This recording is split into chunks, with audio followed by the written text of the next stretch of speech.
नमस्कार साथियों, आईपीएल 2024 का आगाज आज से शुरू होने वाला है, लेकिन सबसे बड़ी राइवलरी का पहला ही मुकाबला आईपीएल में रखा जा रहा है।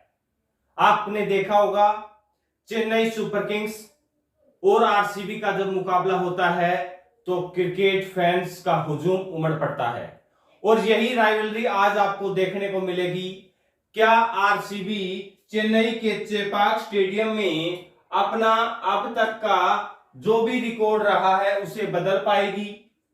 क्या आरसीबी का आपको या कौन सा खिलाड़ी आरसीबी का ऐसा लगता है जो चेन्नई से अपने पुराने इतिहास का बदला ले पाएगा? दोनों ही टीमों की प्लेइंग 11 के बारे में चर्चा करेंगे कि आखिरकार आरसीबी और चेन्नई सुपर किंग्स की प्लेइंग 11 क्या रह सकती है। इस वीडियो में आगे जानने से पहले अगर आप भी चेन्नई सुपर किंग्स के फैन हैं या फिर आप आरसीबी के फैन हैं तो कमेंट सेक्शन में आप किस टीम के फैन हैं अपना कमेंट जरूर करिएगा। लेकिन क्रिकेट के हाईलाइट डिजिटल बोर्ड के ऊपर पाने के लिए आप चैनल को सब्सक्राइब करना ना भूलें, क्योंकि मजेदार किस्से के साथ आपको हाईलाइट इस चैनल के ऊपर दिखाया जाएगा। अब बात कर लेते हैं आईपीएल में अब की बार क्यों गदर मचने वाला है, और जिस गदर की हम बात कर रहे हैं उसका इतिहास बड़ा ही शानदार रहेगा। आपको इतिहास के बारे में बताएं उससे पहले इस बड़ी राइवलरी की पुरानी कहानी देखना बेहद जरूरी है। आपको अपने आप इतिहास समझ आ जाएगा और प्लेइंग 11 के बारे में आगे बताएंगे। कौन सा इंपैक्ट प्लेयर है वो इस मैच में बड़ा धमाल मचा सकता है या उसके ऊपर सभी की नजर रहेंगी, वो भी आपको आगे बताने वाले हैं। पहले ये देखिए, मैच जो अभी तक सीएसके की तरफ से खेले गए हैं, चेन्नई के चेपाक स्टेडियम की बात कर रहे हैं साथियों। चेन्नई और बेंगलोर के बीच जो मुकाबले चेपाक स्टेडियम में खेले गए हैं वो 8 मैच खेले गए हैं, जिसमें 7 मुकाबले चेन्नई ने जीते हैं और 1 मुकाबला बेंगलोर के हाथ लगा है। यानी कि आरसीबी का रिकॉर्ड इस ग्राउंड के ऊपर काफी खराब है चेन्नई के सामने। क्या इस इतिहास को बदल पाएंगे? इसके अलावा आपको एक और हम ऐसा ही इतिहास दिखाने वाले हैं जो आपके लिए बेहद जरूरी रहेगा। इस इतिहास को देखकर भी आप अंदाजा लगा सकते हैं कि आरसीबी का रिकॉर्ड चेन्नई के सामने कितना खराब है। आईपीएल के अंदर इन दोनों ही टीमों के बीच 31 मुकाबले खेले गए हैं, जिसमें से 20 मुकाबले यानी कि आरसीबी से डबल। आरसीबी ने जहां 10 मुकाबले जीते हैं 31 में से, तो 20 मुकाबले जीते हैं चेन्नई सुपर किंग्स ने। 1 मुकाबला इसमें बिना रिजल्ट के रहा है। यानी कि ये जो पुराना इतिहास है बेंगलोर की टीम का, इस इतिहास को क्या आज बदलते हुए देखना चाहते हैं? अगर आरसीबी के फैन है तो अपने फेवरेट खिलाड़ी का नाम कमेंट सेक्शन में बताइएगा। अब आपको दोनों ही टीमों की प्लेइंग 11 दिखा देते हैं। प्लेइंग 11 की चर्चा करना बेहद जरूरी इसलिए है कि कुछ ऐसे खिलाड़ी जो शुरुआती मुकाबलों में आपको नहीं दिखाई देंगे। पहले हम बेंगलोर की प्लेइंग 11 की बात करेंगे, उसके बाद आपको चेन्नई की प्लेइंग 11 दिखाएंगे। इस खिलाड़ी का चेहरा आप देख रहे होंगे। यह खिलाड़ी आपको आईपीएल में धुआं उठाते हुए दिखाई दे सकता है।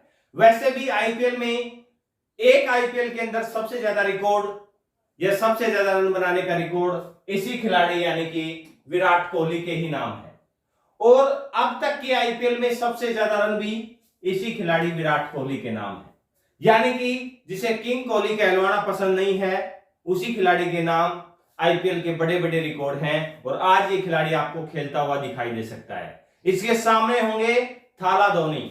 दोनों ही खिलाड़ी कप्तानी से अपना भार छुटा चुके हैं, और आप देखना यह होगा कि बिना कप्तानी के भार तले ये दोनों खिलाड़ी कितना शानदार प्रदर्शन आपको दिखा सकते हैं। ओपनर पर तौर पर बेंगलोर की तरफ से आपको विराट कोहली दिखाई देंगे, और विराट कोहली का साथ निभाते हुए देंगे आपको उनके कप्तान डुप्लेसिस को काफी अनुभव है चेन्नई की तरफ से खेलते हुए, क्योंकि काफी साल चेन्नई में भी बिताए हैं डुप्लेसिस ने। पिछले साल से इन्हें कप्तान बनाया गया है आरसीबी का, तो इनका प्रदर्शन इस आईपीएल में देखने को रहेगा। चेन्नई की टीम ने जर्सी बदली है, क्या चेन्नई का तकदीर भी बदलने वाला है? ये चीजें देखने बहुत ही महत्वपूर्ण रहने वाली है। इसके अलावा तीसरे नंबर की बात करें तो तीसरे नंबर पर आपको दिखाई दे सकता है रजत पाटीदार। रजत पाटीदार को पिछले आईपीएल में मिस किया गया, लेकिन इस आईपीएल में वो तीसरे नंबर पर अपनी अहम भूमिका निभा सकते हैं। चौथे नंबर पर बात करें तो चौथे नंबर पर आपका सिक्सर किंग कहें या फिर हर फॉर्मूला बल्लेबाज कहें या फिर हर फॉर्मूला ऑलराउंडर कहें, ग्लेन मैक्सवेल आपको बल्लेबाजी करते हुए दिखाई देगा। और ग्लेन मैक्सवेल का चेपाक स्टेडियम में आप अगर 4 ओवर गेंदबाजी करते हुए इस खिलाड़ी को देखें तो भी आपको अचंभित नहीं होना होगा, क्योंकि स्पिनरों की पिच रहने वाली है और इस पिच के ऊपर ग्लेन मैक्सवेल अपना अच्छा कारनामा दिखा सकते हैं। इसके बाद बात करें एक ऐसा खिलाड़ी जो अहम भूमिका बेंगलोर की टीम में इस बार निभाने वाला है। इस खिलाड़ी का चेहरा आप देखकर समझ गए होंगे, अगर नहीं समझे तो हम बता देते हैं, Cameron Green. Cameron Green all-rounder की भूमिका भी निभाएंगे और बल्लेबाजी में धमाल मचाते हुए भी आपको दिखाई देंगे, यानी कि 5वां नंबर कैमरून ग्रीन का रहेगा। इसके बाद कौन सा खिलाड़ी फिनिशर की भूमिका निभा सकता है जिसे आप बहुत पहले से जानते हैं, यह खिलाड़ी। अब इस खिलाड़ी से पहले, क्योंकि इस खिलाड़ी की भूमिका फिनिशर की रहने वाली है, इसमें कोई दो राय नहीं है। इस खिलाड़ी को 6ठे नंबर पर खिलाया जाएगा या फिर अनुज रावत से पहले या बाद में खिलाया जाएगा, यह मैच की स्थिति के ऊपर रहेगा। अनुज रावत या महिपाल लोमोर में से एक खिलाड़ी और खेलेगा 7वें नंबर के रूप में। इन दोनों में से एक खिलाड़ी प्लेइंग 11 का हिस्सा रहेगा और एक खिलाड़ी आपको इंपैक्ट प्लेयर की भूमिका निभाते हुए दिखाई देगा। अगर अनुज रावत प्लेइंग 11 में खेलेंगे तो महिपाल लोमोर आपको इंपैक्ट प्लेयर बल्लेबाज के रूप में दिखाई देंगे, और अगर महिपाल लोमोर प्लेइंग 11 को हिस्से रहेंगे तो अनुज रावत आपको इंपैक्ट प्लेयर में बल्लेबाज की भूमिका निभाते हुए दिखाई देने वाले हैं। इसके अलावा यानी कि आप 7वें खिलाड़ी का नाम भी आपने देख लिया होगा, मैंने जो बता दिया है, अनुज रावत और महिपाल लोमोर में से एक खिलाड़ी रहने वाला है, या तो ये रहेगा या फिर ये तो रजत पाटीदार आ गए। इसके बाद ये खिलाड़ी अहम भूमिका निभाने वाला है स्पिन अटैक के रूप में।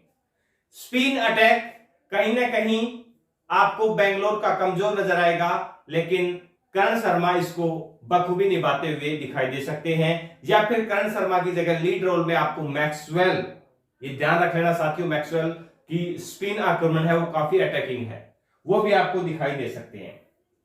इसके बाद आपको तेज गेंदबाजी में ये चेहरा नजर आ रहा होगा, अल्जारी जोसफ आपको तेज गेंदबाजी में नजर आएंगे। भारतीय की तरफ से अगर तेज गेंदबाजी की बात करें तो इस खिलाड़ी को कौन भूल सकता है, मोहम्मद सिराज, जो कि आरसीबी की रीढ़ की हड्डी कह सकते हैं तेज गेंदबाजी में।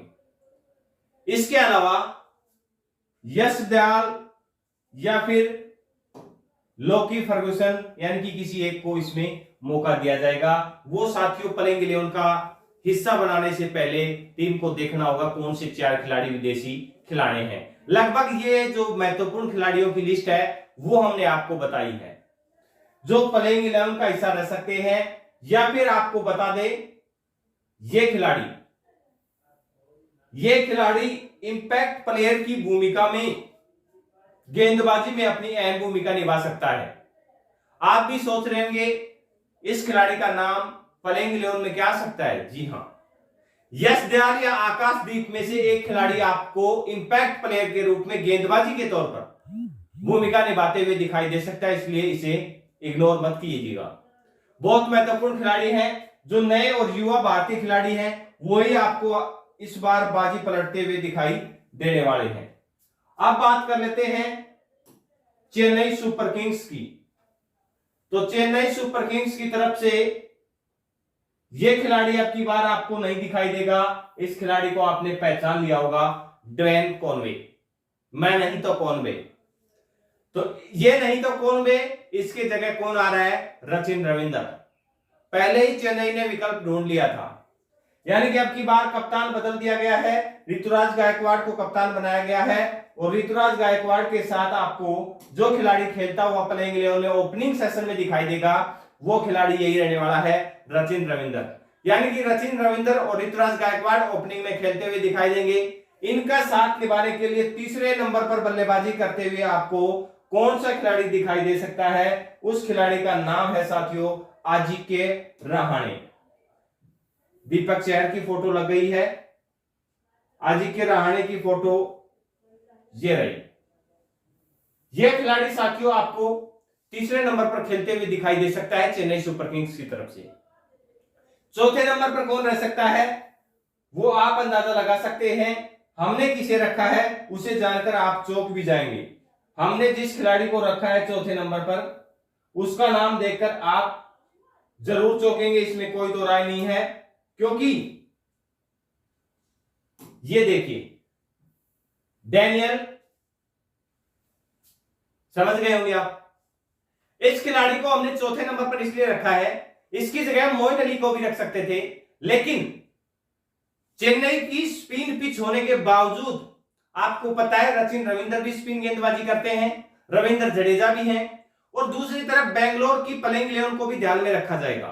बेंगलोर के शुरुआती बैटर्स चाहे डुप्लेसिस, चाहे विराट कोहली, चाहे रजत पाटीदार, चाहे दिनेश कार्तिक, चाहे मैक्सवेल, यानी कि ज्यादातर बल्लेबाज राइट हैंडेड बल्लेबाज हैं, इसीलिए मोइन अली को खिलाने का कोई फायदा प्लेइंग 11 में दिखाई नहीं दे रहा है।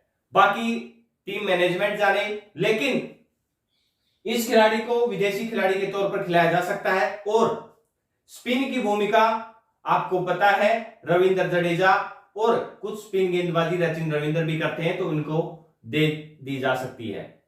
और जो तीक्ष्णा है श्रीलंका के गेंदबाज, उनकी गेंदबाजी तो आपको पता होगा, वो किसी भी बल्लेबाज को धराशायी करने की भूमिका रखते हैं, इसलिए उनको भी टीम में रखा जाएगा। जैसे याद किया वैसे ही खिलाड़ी हाजिर है। लेकिन इसके बाद बल्लेबाजी की बात करें तो इस खिलाड़ी को कौन भूल सकता है जो कि हार्दिक पांड्या का विकल्प कहा जा रहा था, और चेन्नई में आने के बाद इस बल्लेबाज या इस ऑलराउंडर की अच्छी किस्मत बदली है। बड़े बड़े शॉट और बड़ी बड़ी भूमिकाओं में इसको रखा जाता है, तो यह खिलाड़ी भी आपको 5वें नंबर पर चेन्नई में खेलता हुआ दिखाई दे सकता है। अगर यह खिलाड़ी 5वें नंबर पर आपको बल्लेबाजी करते हुए दिखाई देगा तो इंपैक्ट प्लेयर के बल्लेबाजी के तौर पर आपको कौन सा खिलाड़ी दिखाई दे सकता है, उस खिलाड़ी की फोटो भी हम आपको दिखा देते हैं, जो कि आपको बल्लेबाजी के तौर पर खेलता हुआ दिखाई दे सकता है। ये रिजवी साहब है जो आपको इंपैक्ट प्लेयर के रूप में बल्लेबाजी में अहम भूमिका निभा सकते हैं। इसके अलावा बात करें अगले बल्लेबाज या ऑलराउंडर की, तो इसे कौन भूल सकता है? रविंद्र जडेजा, जो कि ऑलराउंडर की भूमिका में 6वें नंबर पर या 7वें नंबर पर खेलते हुए दिखाई देंगे। ये दो ऑप्शन हमने किस लिए दिए हैं वो आपको अगले खिलाड़ी का जब नाम या फोटो दिखाया जाएगा तब आप अपने आप समझ जाएंगे। इस खिलाड़ी को भी अहम भूमिका या अहम रोल मिलने वाला है। वैसे कप्तान नहीं बनाया गया है, लेकिन ऐसी कोई नाराजगी चेन्नई में दिखाई नहीं दे रही जो कि मुंबई में बताई जाती है। इस खिलाड़ी से कौन अछूता रह सकता है? MS धोनी, थाला धोनी इस बार छक्कों की भूमिका में नजर आएंगे। यह खिलाड़ी खुद कप्तान हो या न हो, इसे कहां खेलना है ये खुद ही डिसाइड करने वाला है। आपको पता होगा रविंद्र जडेजा का 6वां या 7वां ऑप्शन हमने इसीलिए रखा था कि मैच की परिस्थितियों के हिसाब से ये खिलाड़ी कब आएगा ये खुद डिपेंड करेगा, यानी कि फिनिशर की भूमिका में MS धोनी इस बार भी नजर आने वाले हैं। इसके अलावा आपको गेंदबाजी के आक्रमण की बात करें तो गेंदबाजी का आक्रमण, तेज गेंदबाजी का भार संभालने के लिए दीपक चहर आपकी बार बिल्कुल फिट और तंदुरुस्त नजर आ रहे हैं, और अच्छी गेंदबाजी इस बार IPL में वो दिखाने वाले हैं, क्योंकि T20 वर्ल्ड कप के लिए प्लेइंग 11 या फिर टॉप 15 में हिस्सा पाने के लिए इनको बड़ी और कड़ी मेहनत करनी होगी, यानी कि शानदार गेंदबाजी दिखानी होगी। दीपक चहर गेंदबाजी का जिम्मा संभालेंगे। इसके अलावा आपको हमने महेश तीक्ष्णा दिखा दिया है जो स्पिन आक्रमण का जिम्मा संभालने वाले हैं। अब यह है साथियों तुषार देशपांडे। तुषार देशपांडे को हमने क्यों लिया है टीम में? प्लेइंग 11 में इसलिए लिया है कि तुषार देशपांडे पिछले 1 साल से जिस भी जगह खेलते हुए दिखाई दे हैं विकेटों का ढेर लगाते हुए भी दिखाई दे रहे हैं, यानी कि इनका पिछले 1 साल का परफॉर्मेंस शानदार है, इसलिए तुषार देशपांडे को मौका दिया जा सकता है। या फिर विदेशी गेंदबाजों की बात करें तो ये गेंदबाज हो सकते हैं या फिर मुस्तफिजुर रहमान आपको खेलते हुए दिखाई दे सकते हैं। ये चेन्नई की प्लेइंग 11 थी, लेकिन इस प्लेइंग 11 में आपने एक नाम मिस किया होगा। उस नाम को हम कैसे भूल सकते हैं, और वो नाम है, समझ गए होंगे, ठाकुर साहब। ठाकुर साहब को कैसे भूल सकते हैं। अब देखना यह होगा ठाकुर साहब को प्लेइंग 11 में लेकर फिर किसी गेंदबाज को इंपैक्ट प्लेयर के रूप में आजमाया जाएगा या फिर इन्हें इंपैक्ट प्लेयर की भूमिका में आजमाया जाएगा। यह टीम मैनेजमेंट को देखना है। वो मैच की हिसाब से परिस्थितियों पर भी डिपेंड करेगा कि आखिरी समय में शार्दुल ठाकुर को भेजा जाए या फिर किसी ऐसे खिलाड़ी को जो कि स्पेशल गेंदबाजी करे, या फिर बल्लेबाजी और गेंदबाजी दोनों का फायदा टीम मैनेजमेंट उठाना चाहेगा। ये मैच की परिस्थितियों पर डिपेंड करेगा। लेकिन इनकी जगह तुषार पांडे को हमने गेंदबाजी का ऑप्शन में बेहतर विकल्प सुझाया है। बाकी आपके हिसाब से इन दोनों टीमों की प्लेइंग 11 में कौन कौन खिलाड़ी बाहर होना चाहिए और आप किस खिलाड़ी को उस खिलाड़ी की जगह रिप्लेसमेंट के तौर पर प्लेइंग 11 में भेजना चाहते हैं, अपनी राय कमेंट सेक्शन में जरूर दीजिएगा। आज के मुकाबले में आप आरसीबी या सीएसके में से किस टीम को सपोर्ट करेंगे और कौन सा खिलाड़ी आपका फेवरेट खिलाड़ी है, ये सारी चीजें आप कमेंट सेक्शन में जरूर बताएं। ऐसा ही डिजिटल बोर्ड पर सभी मैचों के हाईलाइट भी आपको प्रोवाइड करेंगे। धन्यवाद।